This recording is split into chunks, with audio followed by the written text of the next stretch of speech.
Today's December 11th and I'm going Christmas shopping. I have an essay due tomorrow. Christmas shopping is also important and I need a break because I had an essay due last night that I was working on, so I deserve a little mental health break, little morning trip to this bookstore, which I've never been to before. It's part of a chain and I always go to the one that's on Queen Street. This one is on Spadina by St. Clair West Station, I think. So we're heading to the subway. It's so damn cold. Oh my god! What the heck?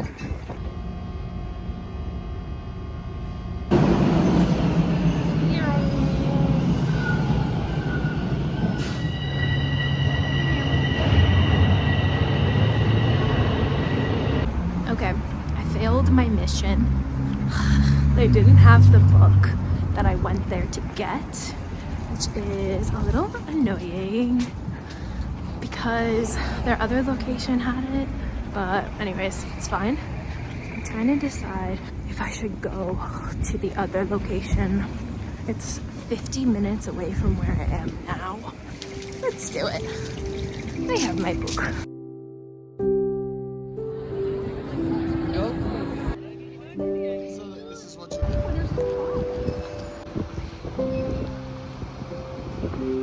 Look how beautiful this city is. Whoa. You're right. I shall see.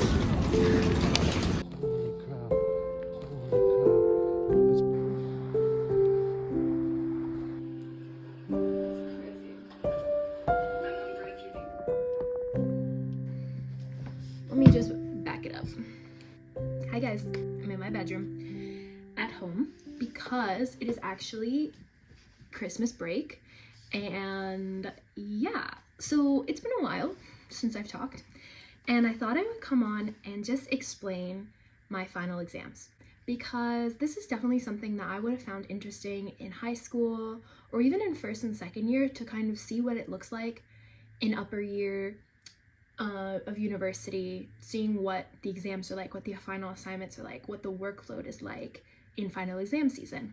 So I had 7 assignments, you could say. 5 were essays and 2 were not essays. So one was a simulation, so it was like a group project, and then the other was a conference presentation that I had to give. So I wanted to give a rundown of what they were worth in terms of percentage-wise of final grade, and also just give you an insight into what I wrote on and like what I've been studying.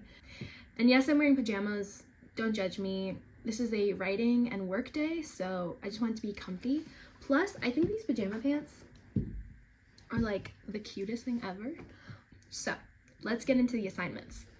On December 3rd, I had initially 3 final exam stuff due, but my professor pushed 2 of them back. Okay, so on the 3rd, my Paul 358 final essay was due, and it was worth 40 points, so 40% of your final grade. It was between 2,500 to 3,000 words, excluding the bib. We had to reference course readings, films that we watched, and then do additional research on top of it.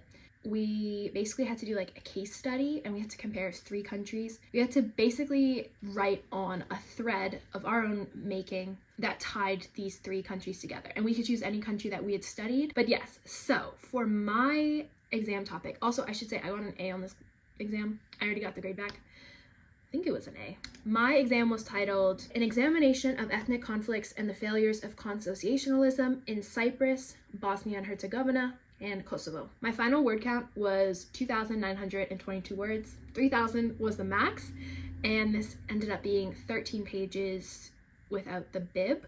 This was the essay you guys saw me write in one of my vlogs from the past.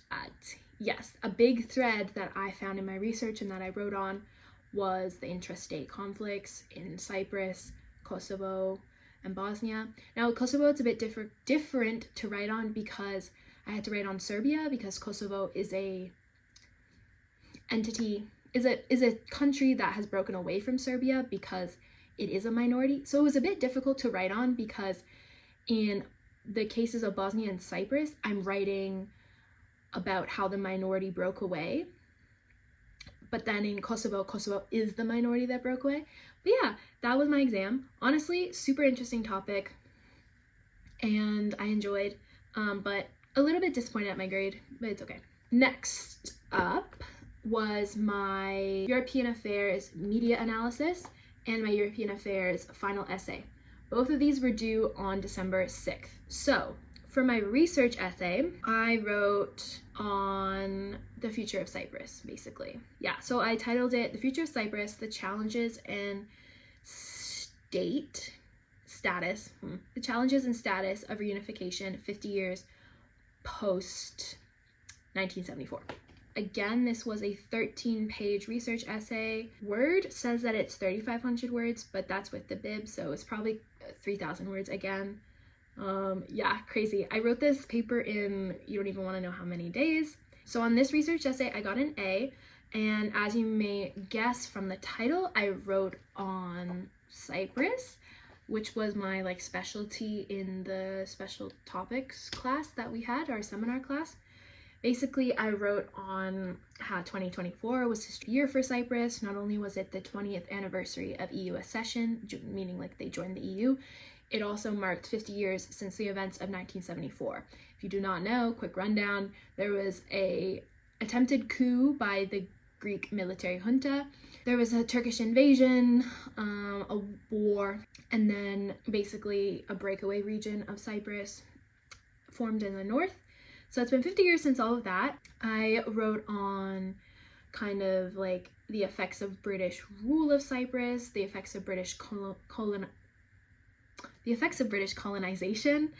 and how it contributed to the rift between the two communities, how it contributed to the intercommunal violence of the 20th century. And then I wrote on like the events of 74, the aftermath, and how the hopes for reunification have dwindled since the most recent failure in peace talks concerning Cyprus were in 2017. Since that point, there's pretty much like no discussion around it whatsoever. So yeah, that was kind of what I spoke on. I also spoke on why it's no longer possible, and that involves the analysis of President Erdogan of Turkey. I also wrote on like the disputes in the Mediterranean concerning Cyprus, Greece, and Turkey, and just what the 50th anniversary meant. I know that this essay seems kind of crazy, and it did have a thread. I know I'm like talking about all these different topics, but it did have a thread, but it was also meant to be kind of what our presentations are on. So these are all topics I talked about in my presentation. So he wanted us to like expand upon them and show where we got our research from in this final essay. So yeah, so I got an A on this. Cheers. The comment, one word, superb. Thank you, Robert. I'll take that. And then my media analysis, which was due on the same day, I got an A+ on this. Whoa, whoa, whoa. My media analysis was on, again, this topic, Cyprus. So the idea behind the media analysis, I think this was worth 25% of our final grade.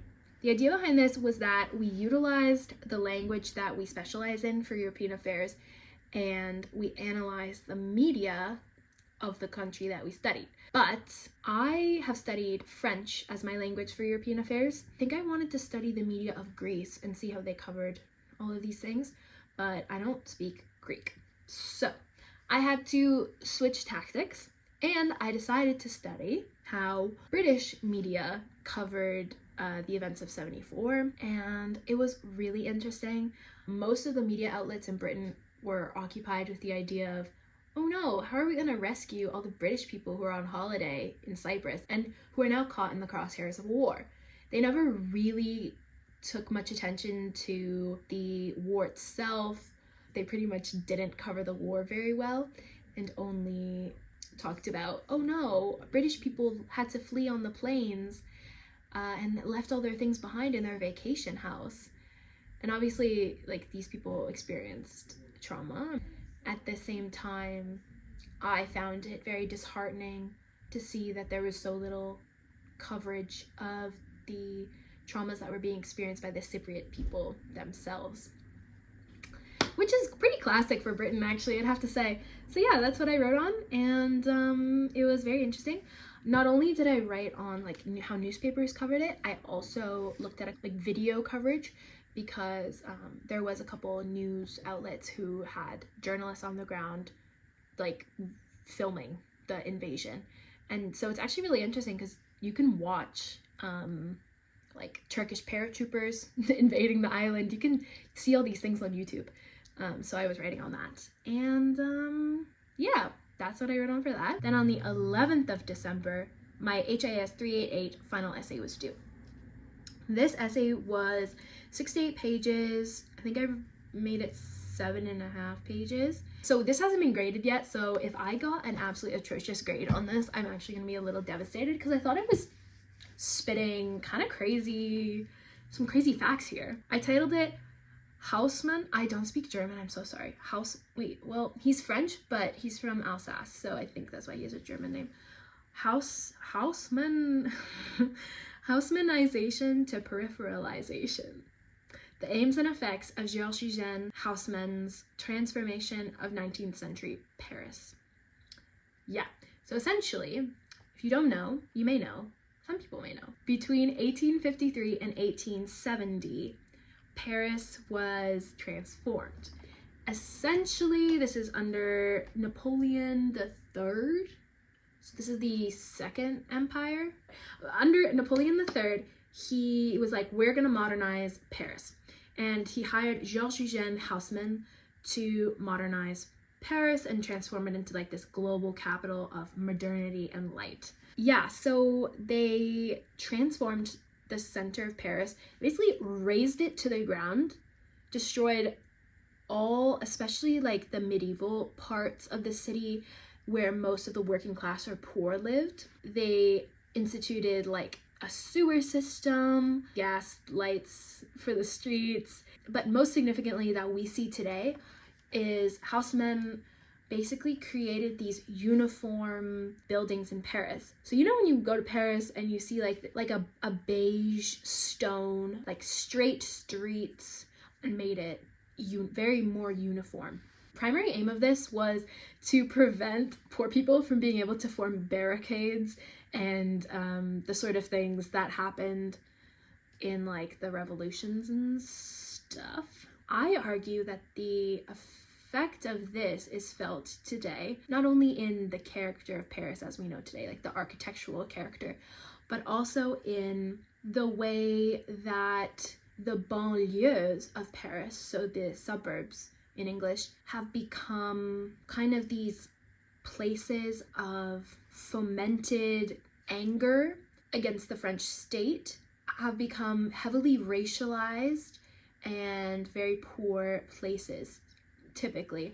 Because we talked a lot about the banlieue. It's very interesting. We watched a movie called La Haine, which means like hatred, I think. And that was on the banlieues of Paris. And they live in like housing, and they feel heavily policed by the state and just all these different things. But I basically said that during Haussmannization, the poor were expelled from the heart of Paris and were pushed to the outer fringes. Now it is the racialized poor that are, you know, kind of most visible, most seen as dangerous, but they are pushed to the fringes of Paris. They may come into work, but they're always on the fringes, and Paris is preserved for the wealthy, for the white, for the tourists, and the unpleasantness is pushed to the fringes. So that's basically what I wrote. So that's kind of where the title comes from, like Haussmannization to peripheralization. Haussmannization did a lot of good for Paris, and it created the Paris we know today, but it also created significant social impacts, and they were intentional. Haussmann and Napoleon, all of them, they did not want the poor in the center of the city anymore. They did not want to have to face the poor. They did not want to have to see them as they were on their way to like the Tuileries, or they wanted the poor to be pushed to the fringes that they didn't have to see. And that continues today, you know. Next up was my History 397 final essay. This was due on December 13th, so 2 days following this one. This was the worst of the essays. I've gotten it graded, and I cannot bear to calculate what I got out of, because it was worth 30%, so we got like a number out of 30. I don't want to know.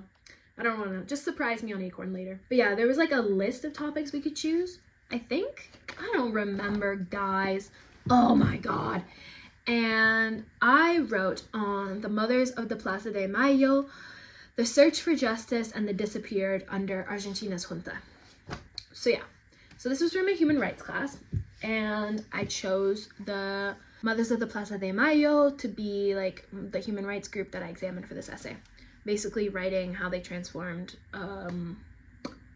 human rights advocacy efforts. The thing that really screwed me up with this assignment is the fact that we were told we could only use, I think, 7 sources max, and that's really odd to me. Like, I don't know. And we had to use a minimum of 3 course readings, and I was like, really? So yeah, so I wrote on basically Argentina's dirty war, which occurred between 1976 and 1983 while they were under a military junta, or military rule, you could say. During the military rule, tens of thousands of Argentinians were disappeared. Typically, when you speak of desaparecidos or the disappeared, it is in a Latin American Cold War context. The Mothers of the Plaza de Mayo formed as a human rights organization searching for their children who were disappeared. The government disappeared people, which essentially means that military police would come, just take you. You're gone. You were most likely brought to torture centers or detention centers and eventually killed. Very few people who were disappeared came back. So to be disappeared became synonymous with being murdered by the state. And this was a form of state terror, political violence, so that's why we talked about it in this class. The Mothers of the Plaza de Mayo would weekly protest in front of the government buildings in Buenos Aires and would call for information of their disappeared children. An added layer to this is that some of the people who were disappeared were pregnant women, and the babies were given away to families that were loyal to the government. And so the mothers and the grandmothers of the Plaza de Mayo were like looking for these missing grandchildren as well. So that's what I wrote on. I wrote on like the symbolism of their activism, their fight for justice internationally, and then I just wrote on like their legacy and the impact on human rights globally. Yeah. So my next assignment was the human rights simulation. I think I've already spoken on this. This was also for HIS 397, and our topic was the Sicily Triangle Genocide in Guatemala. And then finally on December 17th, which was actually quite late in exam season, I had my European Affairs conference. Now on this, I gave my refined final presentation on Cyprus, which is basically everything I talked about in that final essay that I had. Yeah, that's pretty much everything. I haven't gotten all my grades back. Final grades are going to be released in January, I think. I hope this insight into my final season was a little bit interesting. I hope the insight into my essays was a little bit interesting. I don't know if you can tell, but I find all this stuff interesting. I think in this last semester, I've learned a lot more than I learned even in like a full year or two. I don't really remember learning too much in first year or second year. I think probably because I was taking a lot of courses that were like, not introductions, but more broad strokes over things. Whereas now I have the basis, and now I'm able to go even deeper and see like, it's hard to explain, but yeah. So I think this is the last video of the year. So happy 2024, guys. And I hope 2025 is a good year for us all. I'll talk to you guys in the new year.